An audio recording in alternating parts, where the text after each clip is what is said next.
Em menos de 25 anos, um único homem foi responsável pela morte de aproximadamente 40 milhões de pessoas, o equivalente a 10% de toda a população mundial da época. Cidades inteiras foram varridas do mapa. Rios mudaram de curso por causa dos corpos.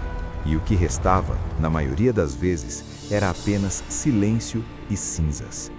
Mas o que torna essa história ainda mais perturbadora é que esse homem não começou como um conquistador. Ele começou como um escravo.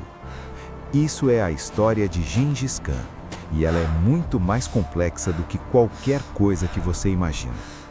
Para entender como o maior império terrestre da história foi construído, você precisa primeiro entender o lugar onde tudo começou: as estepes da Mongólia, no século XII.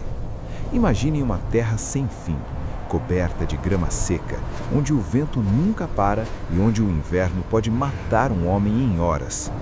Não havia cidades, não havia muros, não havia leis escritas.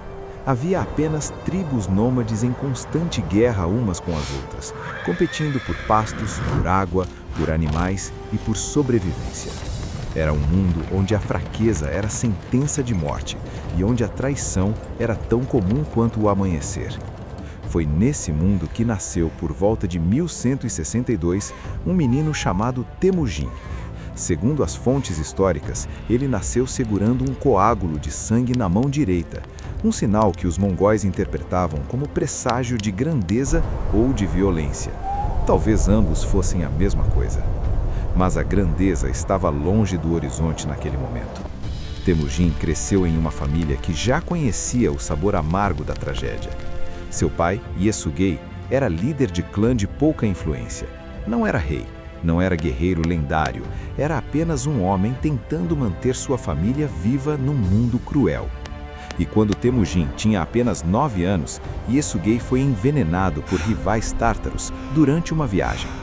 Morreu dias depois, deixando sua esposa e seus filhos completamente à mercê de um mundo que não conhecia piedade. O que aconteceu a seguir foi ainda mais brutal do que a morte do pai. O clã de Yesugei simplesmente abandonou a família. Sem um líder, sem força militar, sem utilidade imediata, a viúva e seus filhos foram deixados para trás na estepe, sem recursos, sem proteção e sem aliados. Durante anos, Temujin e sua família sobreviveram comendo raízes, bagas silvestres e pequenos roedores. Era a fome não como metáfora, mas como realidade diária. E então veio a captura. Ainda adolescente, Temujin foi preso por uma tribo rival, os Taitigud, e escravizado. Colocaram nele um cangue, uma estrutura de madeira pesada presa ao necosco e aos pulsos, e o usaram como servo humilhado. Mas o detalhe mais impressionante é que ele escapou. Com a ajuda de um carcereiro que se simpatizou com ele, Temujin fugiu na calada da noite, escondeu-se em um rio e atravessou a estepe sozinho, sem nada além da sua própria determinação.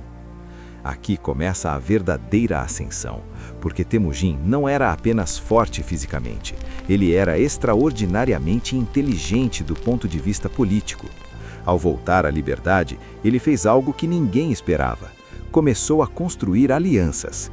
Casou-se com Borte, uma mulher que havia sido prometida a ele desde a infância, e usou o dote do casamento, uma pele de mata, como moeda diplomática para firmar uma aliança com Togru, líder dos Queraitanos e um dos homens mais poderosos da região. Era uma jogada calculada, não uma ação impulsiva. Mas os problemas continuaram chegando.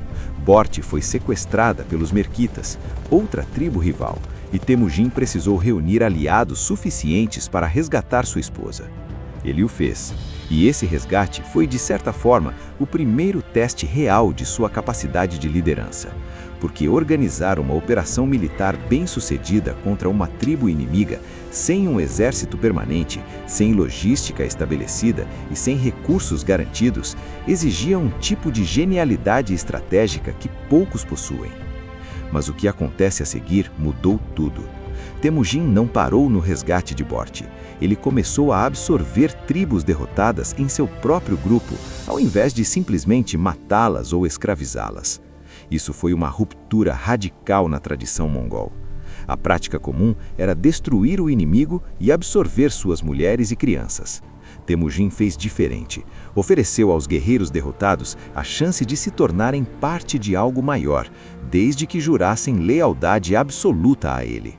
Isso pode parecer simples, não era. Era uma revolução social em miniatura. Porque nas estepes mongóis, a lealdade era sempre ao clã, à família, ao sangue. Temujin estava propondo uma lealdade baseada em mérito e em escolha, um conceito completamente estranho para aquele mundo. E funcionou. Agora, presta atenção nisso. Entre 1196 e 1206, em menos de uma década, Temujin eliminou ou absorveu praticamente todas as tribos rivais das estepes mongóis. Os tártaros, os naimãs, os merquitas, os Taiti-Gud, todos foram confrontados, derrotados e integrados ao seu grande exército. E em 1206, em uma grande assembleia tribal chamada Kuriltai, Temujin foi proclamado Gengis Khan, que pode ser traduzido como governante universal ou soberano dos oceanos. Ele tinha por volta de 45 anos, e o mundo, ainda sem saber, estava prestes a mudar. O exército que Gengis Khan havia construído era diferente do que existia na época. Não era uma horda desorganizada de bárbaros. Essa é uma das maiores distorções históricas que existem. Era uma máquina de guerra sofisticada, com uma estrutura hierárquica rigorosa, baseada em unidades de 10, 100, 1000 e 10.000 soldados. Era disciplinada, era veloz e era alimentada por uma ideologia simples e poderosa. A conquista era o destino dos mongóis, e qualquer resistência seria respondida com destruição total. E é aqui que tudo muda, porque Gengis Khan não queria apenas conquistar tribos nômades. Seus olhos se voltaram para algo muito maior, as civilizações sedentárias ao redor das estepes.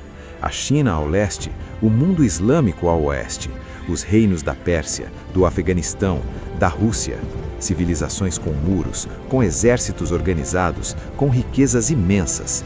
E ele sabia que para conquistá-las precisaria de mais do que cavalaria rápida. Precisaria de engenheiros, de máquinas de cerco, de espias e diplomatas. E ele construiu tudo isso. A primeira grande campanha externa foi contra o Império Xixia, no norte da China, em 1209. Foi ali que os mongóis aprenderam a cercar cidades muradas, contratando engenheiros chineses que conheciam as técnicas de construção de catapultas e torres de assalto. Depois vieram os Jin, o poderoso império norte da China. E depois, em uma escala de destruição que ainda é difícil de compreender, veio o Império Kharasmita, um dos impérios islâmicos mais ricos e poderosos do século XIII. Mas esse é um capítulo que merece toda a nossa atenção. E você vai entender por quê no que vem a seguir. Em 1218, Gengis Khan enviou uma caravana comercial ao Império Khwarezmiano, que controlava boa parte do que hoje é o Irã, o Uzbequistão e o Afeganistão. Era uma missão diplomática e comercial, 400 homens, incluindo mercadores e embaixadores. O governador da cidade de Otran, por razões que ainda são debatidas pelos historiadores, ganância, paranoia ou desinformação, ordenou o massacre de toda a caravana e a confiscação de suas mercadorias. Quando a notícia chegou a Gengis Khan, ele enviou 3 embaixadores ao sultão Mohammed II, líder do império, pedindo reparações e a entrega do governador responsável. O sultão executou um dos embaixadores e cortou as barbas dos outros 2, um insulto monumental na cultura da época. O que aconteceu depois foi um dos maiores desastres da história da humanidade. Gengis Khan mobilizou um exército estimado entre 100 e 200 mil homens, as fontes variam, e marchou em direção ao Khwarezm com uma velocidade e uma precisão que deixaram os defensores completamente desorientados. A estratégia era brilhante em sua brutalidade. Os exércitos mongóis se dividiam em múltiplas colunas, atacando de direções diferentes e simultaneamente, tornando impossível para os defensores saber onde concentrar suas forças. A cidade de Otran caiu primeiro. Depois veio Bukhara. As crônicas islâmicas da época descrevem Bukhara como o Domo do Islã, uma das cidades mais cultas e ricas do mundo medieval, um centro de ciência, poesia e filosofia. Os mongóis a incendiaram. Os habitantes que sobreviveram ao ataque foram usados como escudos humanos nos cercos seguintes. Mas o que aconteceu em Samarcanda foi ainda mais chocante. Samarcanda era a joia do Khwarezm, uma cidade com mais de 100 mil habitantes, muros espessos, uma guarnição de 40 mil soldados e uma reputação de inexpugnabilidade. Os mongóis a cercaram, cortaram suas rotas de abastecimento e esperaram. Em poucos dias, os defensores enviaram emissários propondo rendição. Os mongóis aceitaram e depois mataram a maior parte da guarnição de qualquer forma. A população civil foi poupada, mas obrigada a trabalhar para o exército conquistador. E então veio Merv. Merv era possivelmente a maior cidade do mundo islâmico na época. Alguns historiadores a colocam como uma das maiores cidades do planeta no início do século XIII. A estimativa do historiador persano Juveni, que escreveu sobre a conquista, fala em mais de 1 milhão de mortos. Os historiadores modernos questionam esse número exato, mas há consenso de que a destruição foi catastrófica e que a cidade levou séculos para se recuperar. Na verdade, nunca voltou a ser o que era. Mas o detalhe mais impressionante é que a campanha contra o Khwarezm não foi apenas uma operação militar, foi o estabelecimento de uma política deliberada de terror como arma. Genghis Khan entendia com uma frieza analítica perturbadora que a reputação de destruição absoluta era um multiplicador de força. Se as cidades soubessem que a resistência significava extermínio e que a rendição imediata significava sobrevivência relativa, muitas optariam por não lutar. E funcionou. Dezenas de cidades se renderam sem oferecer resistência ao longo das campanhas mongóis, simplesmente porque o preço da luta era demasiado alto. Isso não torna os mongóis menos brutais, torna-os mais sofisticados do que a narrativa popular permite. Agora, presta atenção nisso. Enquanto a campanha do Khwarezm ainda estava em andamento, Genghis Khan enviou 2 de seus generais mais brilhantes, Geb e Subutai, em uma missão de reconhecimento que se tornaria uma das cavalgarias militares mais extraordinárias da história. Com 20 mil cavaleiros, circundaram o Mar Cáspio, atravessaram o Cáucaso, derrotaram os guerreiros georgianos, varreram os cumanos nas estepes russas e chegaram até as margens do rio Dníper, a poucos dias de distância do coração da Europa, antes de voltarem às estepes mongóis. Em 3 anos, percorreram mais de 5 mil quilômetros em território inimigo, nunca foram derrotados e voltaram com informações detalhadas sobre cada reino que haviam encontrado. Era espionagem estratégica em escala épica. Mas Genghis Khan não viveria para ver a extensão completa do que havia criado. Em 1227, durante uma campanha contra os Xixá, que haviam se recusado a fornecer tropas durante a campanha do Khwarezm, ele morreu. A causa exata ainda é debatida: queda de cavalo, doença, ferimento de batalha. Ele tinha por volta de 65 anos e, de acordo com seu desejo, o local de seu sepultamento foi mantido em segredo absoluto, uma tradição que até hoje não foi quebrada. Nós não sabemos onde Genghis Khan está enterrado. O que ele deixou para trás era o maior império que o mundo havia visto até então e que continuaria crescendo depois de sua morte. Seus filhos e netos expandiram as conquistas em todas as direções. Batu Khan chegou à fronteira da Áustria. Hulagu Khan destruiu Bagdá em 1258, encerrando o califado abássida que havia durado 500 anos. Kublai Khan conquistou a China e estabeleceu a dinastia Yuan. E é aqui que a história de Genghis Khan se torna genuinamente paradoxal, porque o homem responsável por uma das maiores catástrofes demográficas da história pré-industrial também foi o arquiteto de algo imprecedente, a Pax Mongólica. Durante o pico do poder mongol, no século XIII e início do XIV, o imenso território que ia da China ao leste europeu foi unificado sob uma única autoridade política pela primeira vez na história. Isso permitiu que rotas comerciais fossem abertas e mantidas em segurança. A chamada Rota da Seda funcionou como nunca havia funcionado antes. Mercadores viajavam da Europa à China com uma relativa segurança que seria impensável uma geração antes.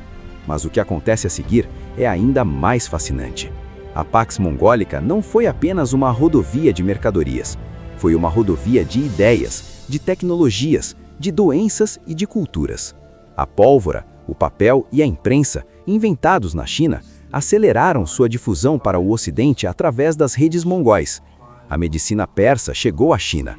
Artistas e artesãos de todo o mundo islâmico foram transplantados para a capital mongol de Karakorum. Marco Polo, o veneziano, viajou pelo império de Kublai Khan e trouxe para trás relatos que influenciaram a imaginação europeia por séculos. E há um dado que poucos conhecem. Alguns historiadores argumentam que a destruição mongol na Ásia Central e no Oriente Médio foi tão intensa que mudou o equilíbrio ecológico de vastas regiões. Cidades destruídas, sistemas de irrigação abandonados, campos que pararam de ser cultivados, tudo isso permitiu que florestas e vegetação crescessem sobre territórios que antes eram densamente habitados. Um estudo publicado na revista científica The Holocene estimou que as conquistas mongóis podem ter removido cerca de 76 megatoneladas de carbono da atmosfera, simplesmente porque menos humanos significavam menos atividade agrícola. Foi um dos primeiros e mais trágicos exemplos de como a ação humana, mesmo a mais destrutiva, pode ter efeitos climáticos mensuráveis. Mas o maior legado de Genghis Khan talvez não seja nem o império, nem a destruição, nem mesmo a Pax Mongólica. É o legado genético. Em 2003, um estudo publicado no American Journal of Human Genetics identificou uma linhagem cromossômica Y específica que está presente em aproximadamente 1 de cada 200 homens vivos no planeta hoje, o equivalente a cerca de 16 milhões de pessoas. Essa linhagem foi tracejada a uma origem em uma região da Ásia Central há cerca de 1000 anos. E a explicação mais aceita pelos geneticistas é que ela se espalhou devido à reprodução massiva de Genghis Khan e de seus descendentes diretos ao longo de gerações de conquista. Genghis Khan não destruiu apenas civilizações. Ele literalmente reescreveu o código genético de uma parcela significativa da humanidade. E então, chegamos à pergunta que fica suspensa no ar quando você termina de estudar essa história. Como julgar um homem como esse?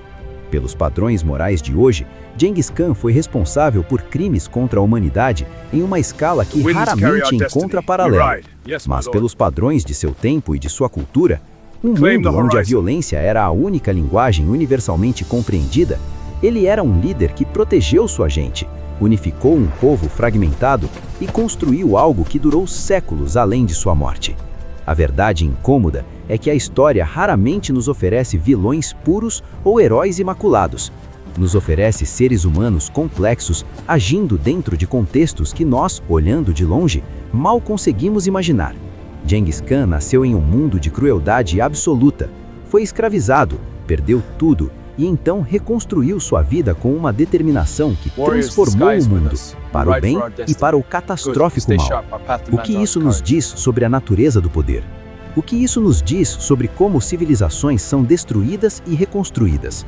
E talvez, mais perturbador de tudo, o que isso nos diz sobre nós mesmos, sobre a capacidade humana tanto para a criação quanto para a destruição em uma escala que nos ultrapassa completamente.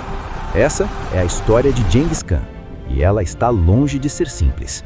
Se você chegou até aqui, deixa o seu like. Isso ajuda muito o canal a continuar trazendo histórias como essa. E se você quer continuar mergulhando nesses episódios que mudaram o mundo, se inscreve no canal e ativa o sino para não perder o próximo vídeo.